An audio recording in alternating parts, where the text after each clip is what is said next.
What's up, everybody? It is I, the JUICEman3941, coming at you in courtesy of the Unpaid Gamers. That's right, we don't get paid to play these games, but we use our own hard-earned cash to talk about subjects in our games. I want to give a shout out to my buddy John, the Post-Human Guy. Check out his podcast on YouTube where he talks about gamer toxicity, and it's very well done and very well thought out, and really enjoyed it. Listen to it. Thank you, buddy. This is episode 2 of the Gaming Roundtable. That's right, the Roundtable. Pull up a seat if you're able. Grab a cold one if you can, because I've got mine. I hope you got yours. And join me with a quick little drink to start it off. Delish. Anyway, today's episode is called The Wrong Focus of Hype. This is going to touch a little bit based on some of the stuff that points that my gaming compadre, the Post-Human Guy, touched upon, and I want to talk a little bit about this wrong focus of hype. You see, there was a lot of hate-filled spiel that came out about Fallout 76. There's a lot of hate-filled that went to Mass Effect Andromeda. Even Evolve here, and if you're watching Evolve here, there's a lot of hate thrown towards that game. There was a lot of hate given to a lot of these games that come out, and it's always the fact that people always focus on the one or two things about the game that they just didn't like, and somehow that started a snowball effect. And instead of talking about Mass Effect Andromeda and how outside of some of the weird animations, which I proved on one of my early videos on my other Gaming Roundtable channel, and maybe the little eyes didn't look great because again this was new people working at BioWare, animation person teams and stuff. It wasn't like the classic BioWare that made KOTOR and some of the other games that we know and love, and some of the people who worked on Mass Effect Trilogy didn't work on this one, and this has been proven. But the point is, I just don't understand why there was all this focus on the one or two things about the game that everyone really hated. The animations, and they weren't all bad, and all that other stuff. What's interesting about this is people focus on on those one or two things, and it just snowballed effect into everything. No one talked about the fact that Mass Effect Andromeda had a great soundtrack. The going from planet to planet in your ship, it was beautifully done. It had really nice, excellent sound design. It was colorful. The combat was actually fast, fun, fluid, and the conversation system was still on point. I've always had the consensus that people just didn't like the game because they couldn't play as Shepard. Just couldn't accept that. But to focus all your negative energy on the one or two things that you point out really is a disservice to that game, considering that it all got patched and pretty much fixed at this point. But this ain't the only game that's done it, because on the tail end of that, on this conversation, we can go back to the hype train. Go all the way back to the first Destiny, to the first Titanfall, to Watch Dogs, all the hype. And every time E3 they do these press conferences, look at Todd Howard walking around on stage saying this and that, this is what's going to be, and the textures are 16 times this, and it's this and that, and this and that, and this and that, and all these new things are coming out. And I'm not saying that it's wrong that he's out there doing that. He is the face of the company. He does have to generate excitement for it to get people, because he's partially a gamer, but he's also a businessman. So, of course, he's going to do what he can to help his company and him grow, and his bank wallet grow, obviously. I can't fault him for that. But my point being is that every time E3, show after show after show after show, it has been proven, especially by people like Ubisoft and other companies, that they build these hype and they show you the best looking stuff and the screenshots. It's like watching when you go to the movies and they show you some of the best and neatest things in that movie on the trailer, right? To get you wanting to watch it. It's the same thing. They're going to tell you these things. They're going to tell you these things. Is it dishonesty? No, because they did improve the rendering engine and stuff like that, right? Now, this engine is an old engine, so for any updates and improving stuff, that's fine. But my whole spiel is that people are cheering in the audience. People buy into the hype every single time. And then what do? Go out and buy the game. And it's not exactly the way that you perceived or interpreted what Todd Howard or this guy said or that guy said or Ubisoft said or Blizzard said or this person said. It's like this all the time, right? So not only do the gaming community with its toxicity focuses on the one or two negative aspects of the game, they also always buy into like this crazy hype that the game is going to be like, the second coming, like it's gospel. Yeah, let's go all the way back to No Man's Sky. Let's talk about that game, because I did a video about that game. That game, like my buddy John had said, yeah, it was fun. There was parts of it that was, hit or miss, boring here and there sometimes, but it was still ultimately an interesting and different game, right? I'm not going to talk about Sean Murray saying, yes, this is going to happen and that's going to happen. It didn't happen at launch. Again, I'm not going to wax over that. It's a dead issue. But the point is the game is the way it is now, and it's fantastic. I stuck it out, hung in there. There's even a new thing coming out, No Man's Sky Visions, which is another crazy big update that's going to give us even more like fantastical creatures and very sci-fi elements in more lush worlds. Granted, what I'm talking about is that we bought into the hype. People buy into that. And when the game came out, and maybe it wasn't like my buddy said, yes, it was marketed, I think, poorly. But the point is ultimately, it was other people in their own minds hyped it to the stars. And no way would ever, even if it was the game now it is, would ever be able to get over that expectation that the gaming community had over that game. But would you take a game, let's look at Evolve. Evolve is a great game. Looked good, played good. It was a asymmetrical shooter, and yes, the online mode was there. There wasn't a big player base, but every single thing that I ever heard bad about this game, it was always focused on the DLC practices. Oh my God, there's $200 worth of DLC. There's 2 season passes. One of the monsters is not even included in the season pass. It was money. I'm not saying that was good or bad. What I'm saying is that was the only thing anyone ever talked about. Angry Joe actually said that he felt like the game was just one big running simulator. You're trying to hunt the monster and you're running this way. The monster goes off and does this because it can fly or crawl, whatever it's doing, and you're just running after it and trying to confront it and this and that and this and that. You know what other game does that got really good reviews? And even though it's a very different style and type of game, Monster Hunter World. And I love Monster Hunter games. But Monster Hunter World does that. You got to hunt down the creature. You have to, you could trap it. You got to, you injure it. It runs off. You got to find it again. Yeah, granted, the difference with that game is you can put like a waypoint on it so you know where it went. And you only have so much time before it actually leaves the area. You got to hunt it. You're running, chasing, fighting, running, chase. Evolve plays basically very similar. I always felt that Evolve to me was a Monster Hunter type game.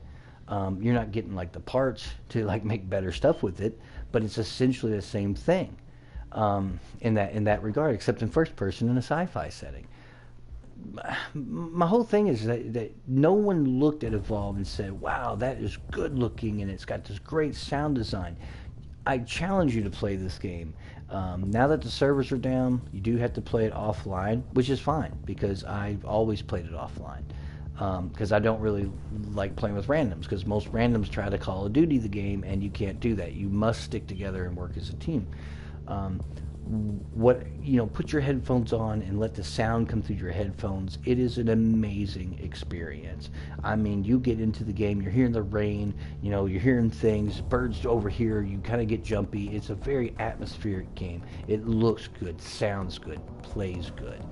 But you see, according to everyone else, you would never know that because it had all this DLC and it was all this and oh my god, I had to pay this and oh my god and everybody was so mad about that. You know, that's a problem. That's a problem with the gaming community. We focus on the one or two things in a game, especially the AAA games that come out, right? That are just this or that, and then we don't ever look at anything else about the game. All we look at is like, hey, you know, how bad it is. You know, oh, this is terrible. Oh, there's no NPCs in Fallout 76. What do you mean Evolve's got all this DLC? We never look at the game and say, wow, look at this cool looking game. Look what we can do. People who played Fallout 4, and I played Fallout 4, and I remember when it came out. I remember being on the headset with a buddy of mine playing. I remember talking to different people after the game came out. I had a lot of people say, this would be so cool if you could just play this game with some of your friends. I mean, we'd love to see a multiplayer Fallout. Well, we got our multiplayer Fallout. And the funny thing is yes, there's no NPCs. And yes, I did mention in my previous video, it would be nice to have that, but we got our multiplayer Fallout. And it is fun with people. And I know a lot of people, and I'm not saying that, but that's true of every game. Every game is fun with your friends, obviously, but I've also been enjoying it solo. But I'm not going to rehash what I've already talked about. My point is that we got what we got. And if you bought into a lot of the hype that was behind the game, or you had that expectation in your mind that it was going to be a certain way or a certain thing, but you had not played the game. So how do you know that? You're thinking of possibilities that aren't there.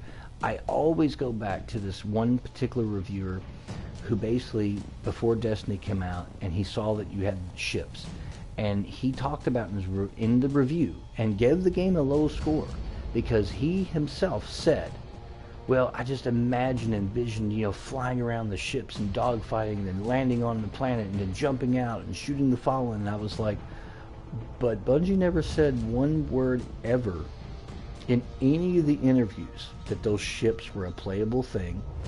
Never said they were anything other than, you know, a way to get a load screen. It's better than, you know, your ships are kind of define you with colors and things like that. But they never said anything about that. And yet, because he saw ships and that was his expectation, that's what he believed was going to be in the game, even though there was no, Bungie never said that was going to happen. That never came out of anybody's mouth at that company. He gives the game a lower score. Well, that's your expectation, though. That's the wrong focus. Focusing on the 1, 2, or maybe even 3 or 4 things that is bad about a game, and everyone starts focusing on that, you lose sight of the entire game. How maybe it's got good sound and good this, or, you know, you just lose that. And then if you're not doing that, you buy into the hype at E3 and they come out, they're trying to sell you a product. Just like when you go to the movies, like I said it earlier, the previews are awesome, but they're designed to be. They want you to come there and see their film. They show you some really cool stuff, and you're like, I gotta go see that. I gotta go see that. You know, or stingers at the end of stuff, like the Marvel films did. It made you want to go watch those other movies. In the gaming industry, it's much worse, because unlike a movie where I'm paying, you know, at a matinee at my town is $6.55, right? And maybe a major release might be at an IMAX might be even $15.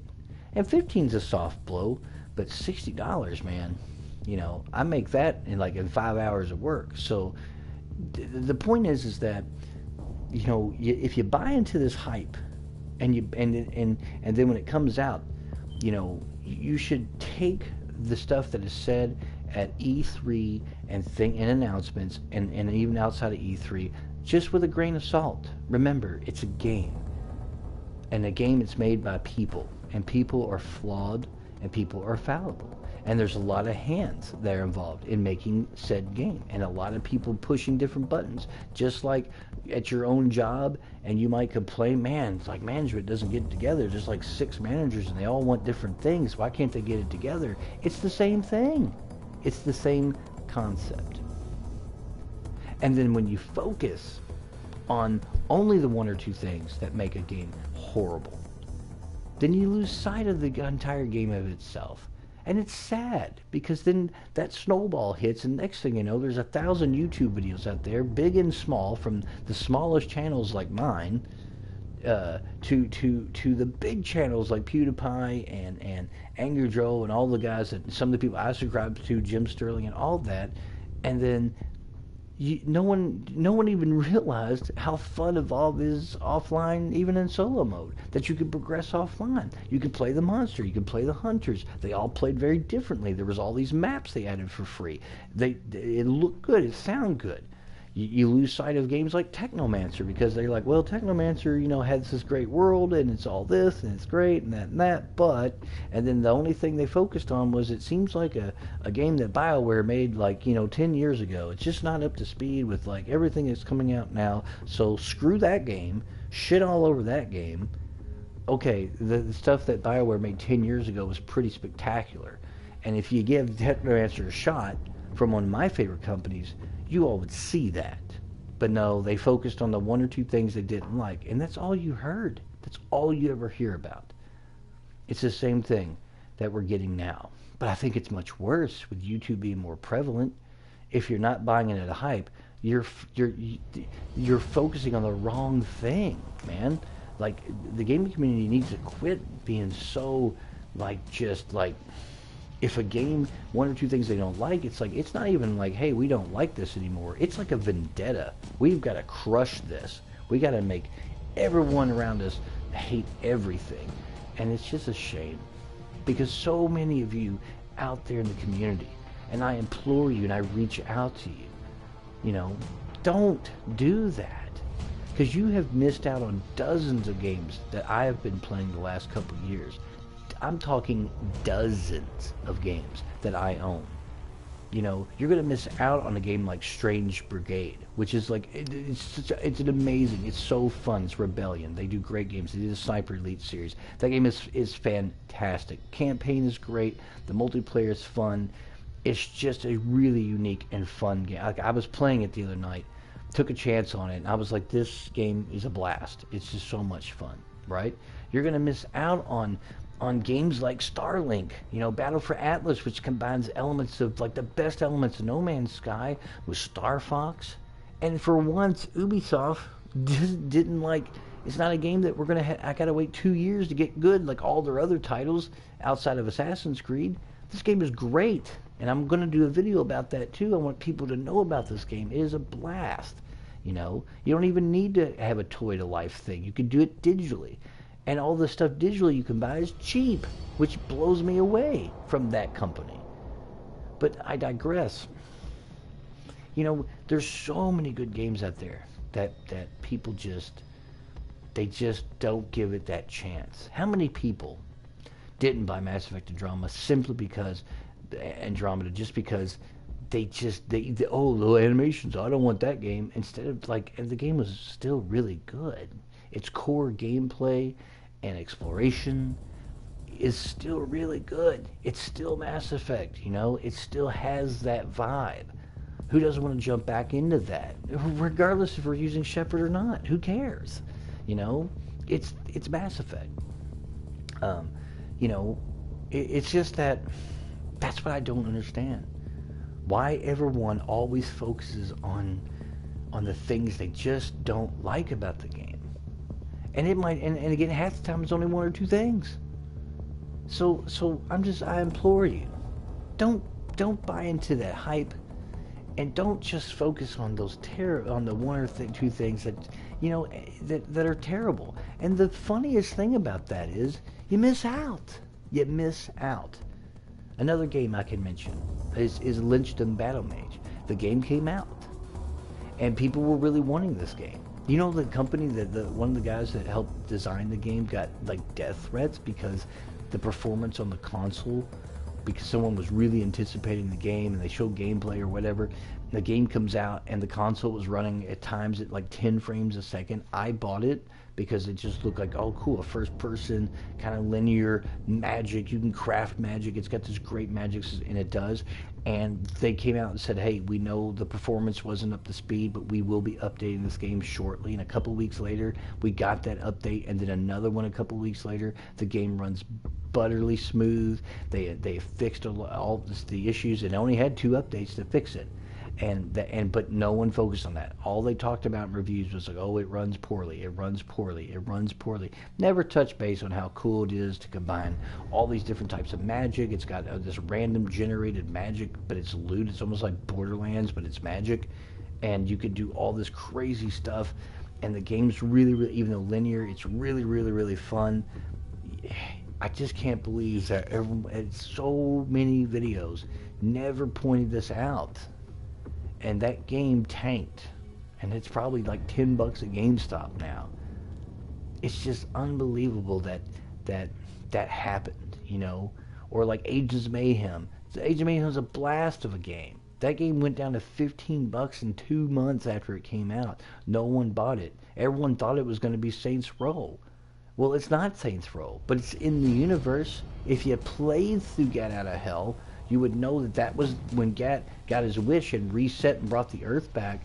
The devil tricked him, and that's why he's a cop, and that's the reset universe. That's why some of the Saints Row people are in there. You got Gat, you got Pierce, you got Kinsey, and it's like, but no one bought that game, and that game is so much fun. I've had so much fun playing that game. It's playing an offline hero shooter. You know, there's these events that show up. There's all this stuff. It has been just a joy to play. It is literally one of my favorite games, and I love it. But no one bought it because you know why? It's not Saints Row 5. I thought it would be like Saints Row. It's made by the Pete's got Johnny Gat in it. Come on. All the focus of that game was so negative, and it was only 1 or 2 things again. But everyone just looked at that and nothing else and said, I ain't buying it. Now that game failed. And you know why when that game failed, did you know Volition had to like lay off people? That they had to they had to like lay off some of their workers because of that? Did you know that game not selling affected them pretty poorly? They're still around, obviously, and they are working on Saints Row 5, which is going to go back to its more gangster roots, which I'm looking forward to. But my point is like that had a real world effect on them, you know. And is the game perfect? No, but it is really fun, and you missed out because you know everyone was expecting it to be this way when it wasn't. And then when it wasn't, then they had to complain about it in YouTube video after YouTube video after YouTube video. You know, even Jim Sterling said, you know, I find the game, it's fun. Like, he actually did have fun with it. And that's all I'm trying to say. When you start focusing only on the 1 or 2 things in a game that's negative, that becomes a symphony of chorus. You know, it's like a big chorus of people that all start doing it, right? And you can go buy Fallout 76, I think, on Amazon for $35. That's crazy. The game just came out and it's like half off. It's a shame. It's just a shame. The community out there, you've missed out on so many actually really fun, decent, good games because you just can't get over 1 or 2 things. And that's a shame. That is sad. One of my watchword episode was called acceptance. Sometimes you just got to accept the game for what it is and just move and play it for what it is. This has been episode 2 of the Gaming Roundtable. It's entitled The Wrong Focus on Hype. I want to give a shout out to Posthuman Guy. I love being part of the Unpaid Gamers again. It's been a blast. I got more videos coming, and I hope that this video that you're listening to kind of like makes you think a little bit more about the games and the hype and the focusing on the wrong, instead of looking at what it's doing good and not always looking at what a game is doing bad and that's it. I want to give, like I said, I hope you all subscribe to this channel, the Unpaid Gamers. I hope that you hit those like buttons, get those subscription numbers up, and as always, gamers, good gaming.